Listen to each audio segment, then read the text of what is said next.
Stories by New Writers. Introduction 7.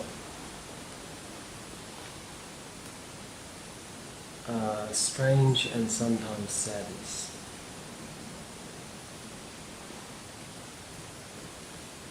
(1981).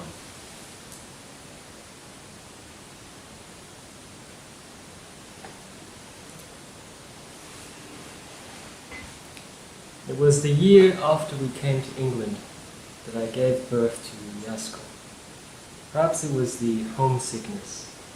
I do not know, but it was a troublesome pregnancy. Then I was left so weak after the birth that when Yasuko was barely a few months old, I had to return to hospital. There in a strange bed, far from my daughter, troubled by pain, I slept little during the first nights. They gave me drugs, and I drifted between sleep and waking. And at nights I would see clearly before me, as if gazing into a window, my baby girl crying in her bed, arms and legs waving. I would try to go to her, but would not reach her, and she would cry and cry, so hard I feared she would be sick. In the morning, my husband would be at my bedside, and I would ask about Yasuko. He would tell me she had cried all night. But then one night the pain went away. I slept for long hours through night and day. And once I saw before me, as vivid as before, a picture of Yasuko asleep silently.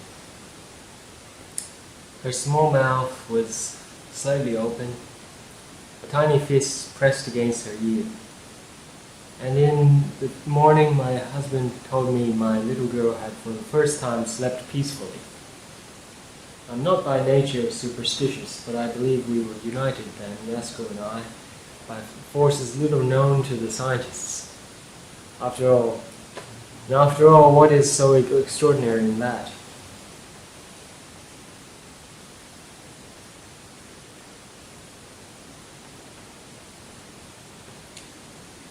For over 9 months, we had been one and the same being. I told Yasuko of these things when she came to visit me at the start of the summer.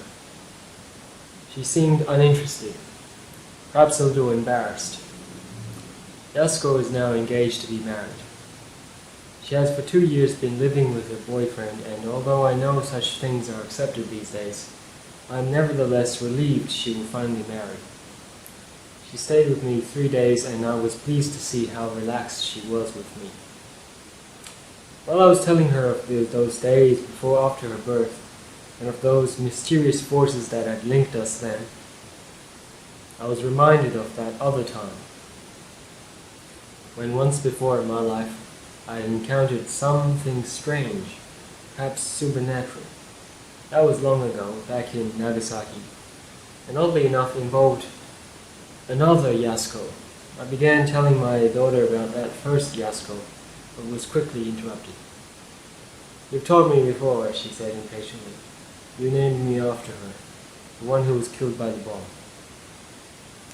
"That's right," I replied. "You were so much trouble to me before you were born. I gave you that name, hoping you'd turn out as quiet as my friend. But then things rarely go as planned." Yasuko laughed, but I had spoken quite accurately. The first Yasuko was as gentle and kind as a person, as any I have known. When we were children together in Nagasaki, there were many occasions when I tried to provoke her to lose her temper, but I was never to succeed. When my maliciousness became too much, Yasuko would simply walk away crying to herself. My daughter, however, bore little resemblance to her predecessor. She took after her mother, headstrong and aggressive.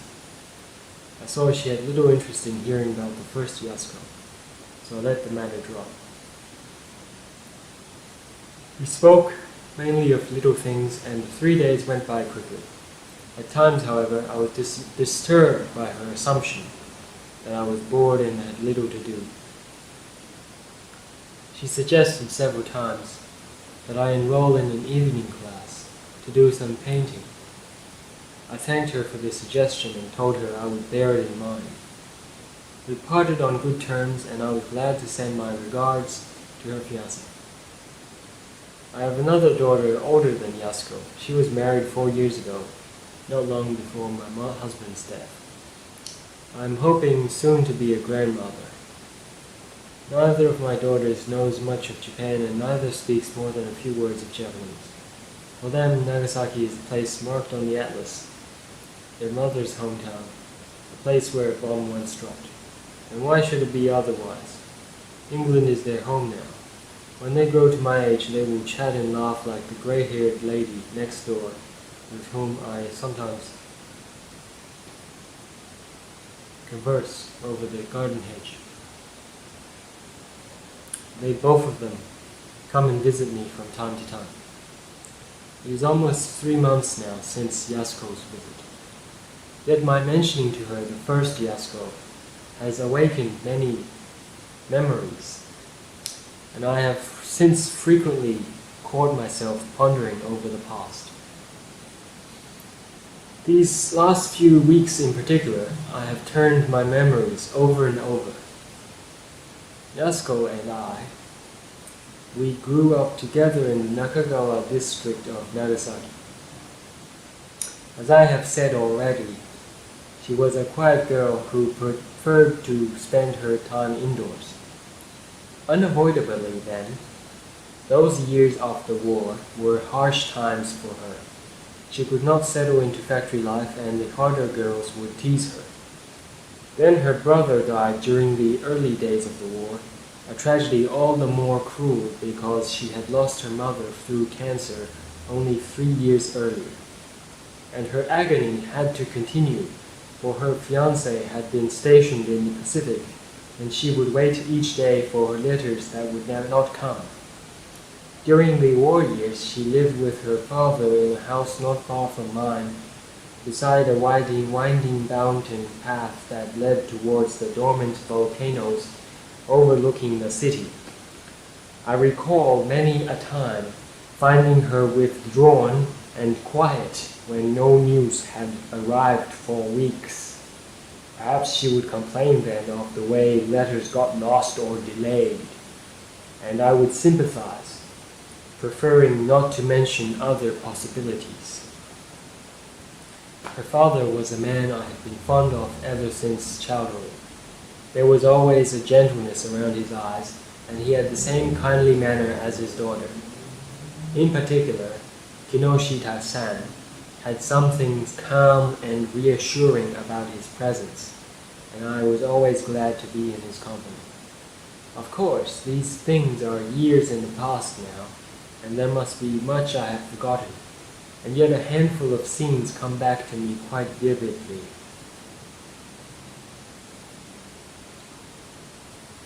I cannot remember their precise places in time, except that they all took place during the last year of the war, during that hard, dry summer. I remember clearly, for instance, that conversation with Yasuko's father one morning on my way to work. There was a small bridge leading out of Nakagawa, where each morning he and I, and several others, would wait for the tram that would take us into the city. Before the war, Kinoshita-san had been a civil servant, but now he too worked in a factory, one not far from mine. Each morning he would be there, on the bridge before me, a small briefcase from his office days, clutched under one arm. He had become quite thin by then, and his increasing years made him stoop a little.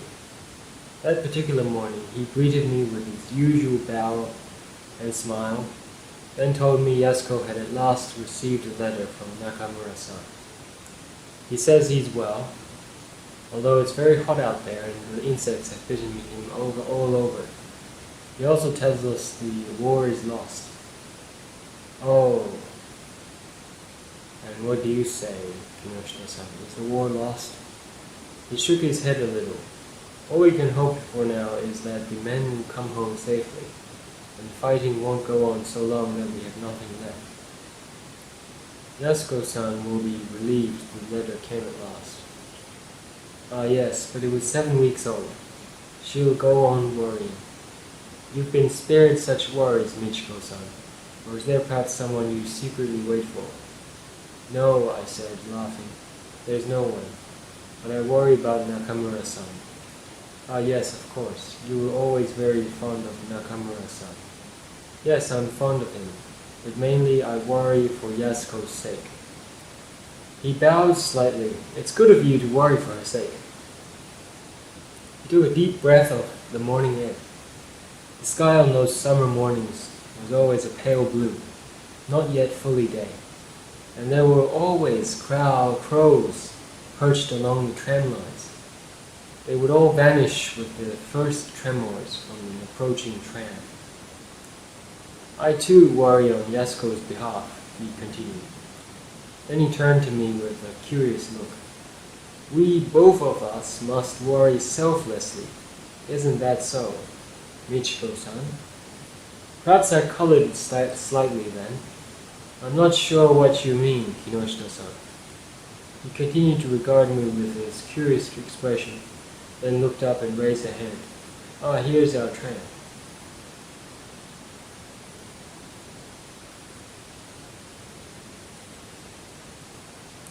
The car was always crowded by the time it reached our bridge, and invariably we had to stand. Kinoshita-san, I said when the tram was moving again, I thought you were happy about the match. You made much effort at the time to bring them together. That's true, he laughed. Nakamura's family needed bringing around a little. But you, Michiko-san, you can't have been very happy about my efforts. What on earth do you mean, Kinoshita-san? He smiled again. Perhaps it's time we shared our secrets. Of course, you wished Nakamura-san to choose Yasuko. And another part of you wished them to remain apart, isn't that so? I cannot recall if I found the words of denial. I suspect not. I remember watching for several awkward moments, buildings going by outside. But then I heard him say, and so it was for me too. He saw my look of surprise and laughed. Oh, don't misunderstand me. I'm very fond of Nakamura. He laughed again, but this time a little awkwardly. But he will leave you with solitude, I said quietly. He smiled once more and bowed a little. Old men shouldn't get selfish. I pray with all my heart he'll return safely. And I will too. You're a good girl, Michiko-san.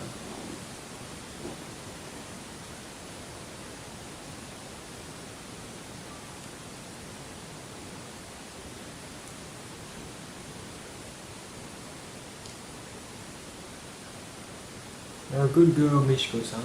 You deserve a happy life. Is there really no one you secretly wait for? This time I managed to deny him. Soon his stop approached. He bowed and clutched his briefcase more tightly under his arm. And as on every other morning that summer, I watched his small, stooped figure disappear into the morning rush. One evening around that time, it may even have been that very evening, I stayed behind in the warehouse to stack up sacking. I was in the basement when I heard a curious rattling noise, like the patter of hail on the roof. I thought it odd, but carried on working. I became more puzzled when I came upstairs and saw the sunset streaming in through the windows at the far end of the building. It could not have then have been hail. But it was on the tram going home I heard two men talking. A lone plane, it seemed, had carried out an air raid that evening, dropping a single bomb somewhere to the east of the city. Apparently no one had been hurt. A curious mission, the man nearest me was saying. What were the Americans thinking of, sending a plane out here to drop one bomb? Perhaps the war was not lost after all. When the man left the tram, I noticed his shirt sleeve flapping empty and useless. A chill went through me as I sat there in that car. and I stared out of the window at the lights going by outside. We talked about it, Yasuko and I, about the ear raid I had mistaken for hail. It was one of those evenings we spent strolling in the gardens at Shingoko. Yasuko had been nearer to the spot where the bomb had dropped, yet she had not even heard hail on the roof. It seems no one was hurt, I said to her. I heard differently Michiko-chan. One little boy was killed, a boy of 4 years old. One bomb and one little boy gone, I said, trying to sound matter of fact. No one else was hurt, she continued, and hardly anything damaged. But the little boy's head was blown clean off him. They saw his mother ran down the street. They say his mother ran down the street, holding his body, shouting for a doctor. I laughed a little. I can imagine her running and shouting for a doctor. Yasuko smiled, but her eyes were sad and empty. Yes, she thought she must find a doctor quickly or her little boy might die. The gardens were always at their best at that time in the evening. Things were much cooler then, and the sky would be very red towards the west. Summer insects were flying everywhere in the gloom. Do you know, Yasuko said, I've only ever left Nagasaki twice in my whole life. That was to visit my aunt in Fukuoka. Just think of that. War all around the world, and I've hardly left Nagasaki. Would you like to have been a soldier, Yasuko-chan? She laughed. Her laugh was always shy and unapologetic. I know it's wrong of me, but I can't pretend I would. There's a girl at the factory who's always saying she wishes she'd been born a man, so she could go out and fight. But I don't understand such things like fighting and war. They happen somewhere far away, in another world. Sometimes I even forget where Nakamura-san has gone, and I start wishing he'd hurry and finish whatever it is he's doing out there. It's wrong, I know, but sometimes I could quite easily forget the war out there. Except that bombs keep dropping and food gets scarcer. Sometimes I even wonder about the bombs. It's like they keep falling from somewhere strange, from wherever the war is. But you're right, the bombs keep falling and taking away little boys. So there must be a war. We enjoyed those walks in the evenings. After a long day at the factory, we found it a relief to be in Aishabu's company. Sometimes, if the day had not tired me completely, I would walk back to Yasuko's house. On one such evening, we had spent longer in the gardens than intended, and it was quite dark when we reached her house. I recall I was still taking my shoes off when I heard Yasuko's voice exclaim from within the house, "Why, father, what have you been doing?" When I entered the room, I saw the table had been brought out and the cushions set in place. There was Kinoshita-san, sat in a loose kimono, busying himself with the teapot. "Oh, father, you've been cooking for us," Yasuko was saying. "I thought you'd be tired when you came in. Come in and sit down, Michiko-san. What a hot day it's been." I bowed and sat down, suppressing a smile at the amount of rice he had cooked. There was enough to feed at least 6. I bought this fish from Oshima when I passed by his shop this evening. He was out sunning himself and we got chatting. "Really, father, what's come over you?" Yasuko laughed, covering her mouth with her hand. We washed and settled down to the supper Kinoshita-san had prepared for us. I'd taken but 2 or 3 mouthfuls when I noticed Yasuko looking over to me. Then I saw her father looking suspiciously from one face to the other. Yasuko burst into laughter, again covering her mouth with her hand. The fish had been salted so much it was quite impossible to eat. Although I did not mean to be discourteous, I too began to laugh. Kinoshita-san watched us both, then laid down his chopsticks. "It's a long time since I prepared fish," he said. We both laughed freely then. Yasuko got to her feet and said she would prepare something if we could wait a few moments. She left the room still laughing to herself. "It was kind of you to think of us, Kinoshita-san," I said, smiling at him. He bowed a little and poured me some more tea. Even a few mouthfuls are enough to work up a real thirst. He remarked, "It's a long time since I've prepared fish." It was warm that night, and he got to his feet to open the large sliding windows that opened onto the garden. He remained standing there, his back to me, his hands tucked into the sleeves of his kimono. Eventually I got to my feet to join him. He was looking out into the darkness, deep in thought. The insects were making their night noises amongst the trees at the end of the garden. "What are you thinking of, Kinoshita-san?" "I was thinking how it felt to be humiliated by you women. You spoil us, then leave us helpless to feed ourselves. When Yasuko marries, I'll have to eat at Yanagi's. His food is terrible." "Oh, Kinoshita-san, you disappoint me. You weren't thinking of us at all. You were just practicing your cookery." He turned to me and bowed, his eyes crinkling with a smile. "Like the rest of the world, I'm preparing for the end of the war." I laughed and the smile deepened around his eyes. "Are you looking forward to the end of the war, Kinoshita-san? What else is there to do? But it may bring you loneliness. And happiness also. Happiness and loneliness." I gave a sigh. "You must remember to put less salt in the fish." "Thank you, Ishiguro-san. You must come here often and teach me." Yasuko just laughed at me. It was just at that moment Yasuko came back into the room and asked what we were saying about her. "I was telling Michiko-san how bad you were to me," my father said, and we sat around the table once more. I visited their house quite regularly during that summer. I cannot recall all the things we talked of, but I remember I always felt comfortable and welcome there. But it was also around that time that I came close to quarreling with Yasuko. It never developed into an open quarrel, but remained with us for some weeks, somewhere just beneath the surface of things, and it had an uncomfortable way of coloring almost everything we said to each other. It is odd to think now that I felt so involved. After all, it had little to do with me. It began one night after Yasuko and I had got off a tram together. I do not recall where we had been. It must have been fairly late, for as we descended our mountain path, lights were coming on in the city below us. Eventually we found ourselves talking of the war and of Nakamura-san. Then suddenly Yasuko said, "Sometimes, Michiko, I don't know what to wish for. Sometimes I even wish he wouldn't come back." I was astonished but said nothing. Yasuko kept her eyes on the ground while we walked. Eventually she said, "I decided the other day, Nakamura-san and I wouldn't marry until father dies." "Why? But why? Father won't hear of living with us. He says it will hurt his pride to become a burden to us. But you may have to wait years, perhaps another 20.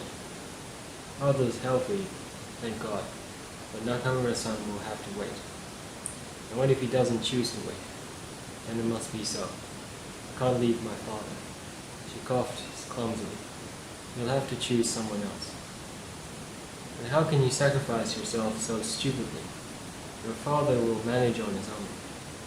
And don't you understand? There will be nothing left in his life if I leave him. Mother gone, Jiro too. I'm all he has now." "But, Yasuko, that's his problem, not yours. Your father has no right to do this, to make you the sole meaning of his existence. If he hasn't found anything else in his life, then he's only himself to blame." "Oh, but he's lost so much. His friends, his family, his career. Then he'll need to find something else. He can't rely on you to sacrifice yourself." Perhaps my tone had become too harsh. Yasuko fell silent then. We walked to the bottom of the hill without speaking. Once I asked her what she was thinking, and she said quietly, "I can't leave my father, Michiko-chan." We must have parted rather coldly that night, for I remember our next few meetings had a reserve about them quite foreign to us. We did not openly discuss the matter of our marriage for a long time. One morning I was waiting on the bridge as usual with Kinoshita-san, when I noticed his right hand bandaged quite heavily. I asked him what he had done to it, and was surprised to see how embarrassed he became. He giggled a little and said it was just a small accident he had had. That made me a little curious, and my curiosity grew when once we had boarded the tram, I noticed his efforts to conceal the hand from me. I resisted the urge to question him further, but I remembered his bandaged hand the next time I saw Yasuko. We were in the Shingoku Gardens again, and we had sat down on a small wooden bench to watch the sunset. Like her father, Yasuko showed embarrassment at my mentioning the subject. This time, however, I was determined not to let the matter drop, and eventually Yasuko said, "It was all my fault. He cut his hand trying to pick up the pieces of the glass ball. You see, I threw it against the stove." I was astonished. I do not recall what I said then. Father came in quite late, she went on. I prepared a meal, but he said he wasn't hungry and wanted to go to bed. Yasuko laughed nervously. "So you got angry with him and smashed the bowl?" I still could not believe it. "I just lost my temper and threw it. Wasn't that silly of me?" She was looking down at her clasped hands, and as if she were being scolded. It was an old bowl, too, Mother used to use. I must have made some more bewildered remarks. Yasuko sat there quietly, and I thought she would say nothing more of instinct. But eventually she said, "I was thinking then about what you said the other night. It seemed then as if you'd been right, and I became angry with him. I was angry because he put me into this position, and because he had nothing left but me, and because everything was his fault, and he'd become so useless and so helpless, and I became angry and threw the ball." She laughed again. I did not reply then. I think I was searching for something suitable to say, and it was then that it happened, that strange thing, just then as I glanced towards my friend. The sun had fallen behind the skyline, and yet afterwards I felt certain it could not have been to do with the fading light we sat in. I saw Yasuko staring towards me with an expression so ghastly it completely distorted her face. The eyes were staring so frantically they trembled with the tension. Her jaw was quivering, her teeth starting to bare. A cry of alarm escaped me then, and I grasped her shoulders. Perhaps I shook her quite roughly. "What's the matter?" she said. "Michiko, what's wrong?" And when I looked again, apart from a puzzled look, the face was gentle, beautiful, Yasuko's face once more. "Michiko, why are you looking at me like that?" "But just now you looked so ill," I laughed, for I think I had become quite confused by then. "I thought you were having some sort of fit." "Michiko, don't be unkind. I know I'm no beauty." I decided to let it drop, and merely laughed again. The experience had quite unnerved me. Yasuko started to talk about her factory, but I was hardly listening.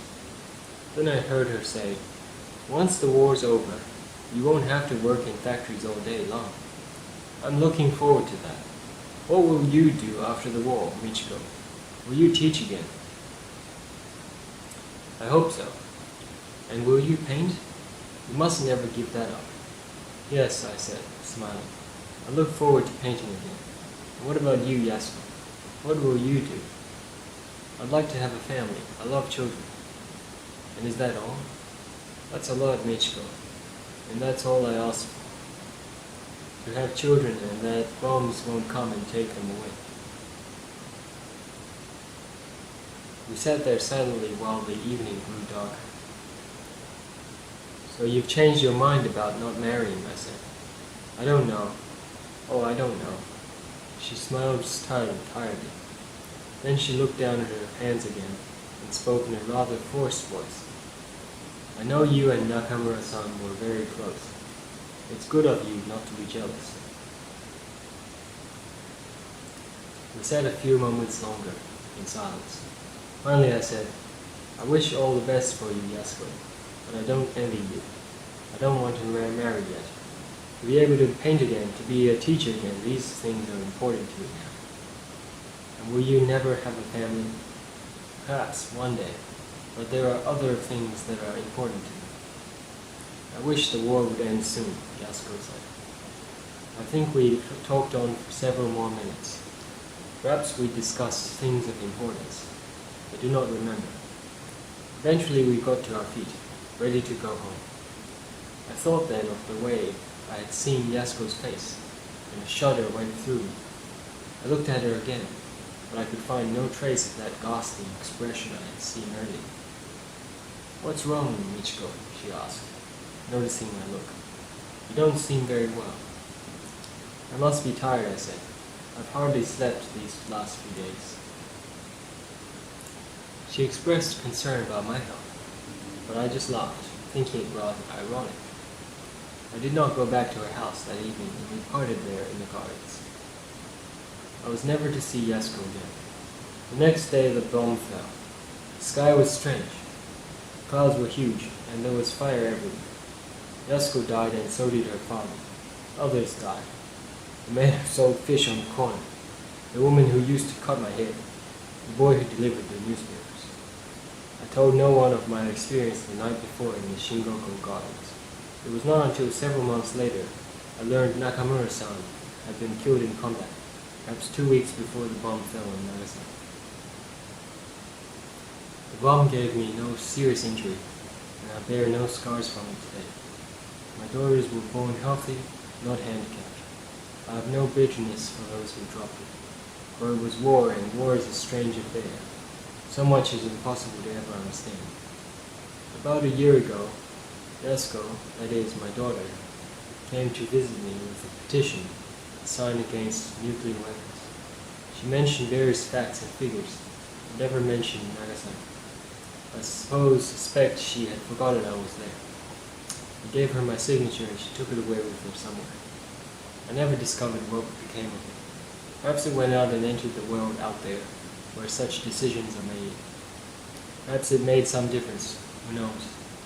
I have little to do with such things now. It quite suits me to live alone in my pretty English house. This is a quiet area and the neighbors are pleasant. A tall, gray-haired woman lives next door, and she tells me her husband is a banker. I often see her from my window, moving around her garden.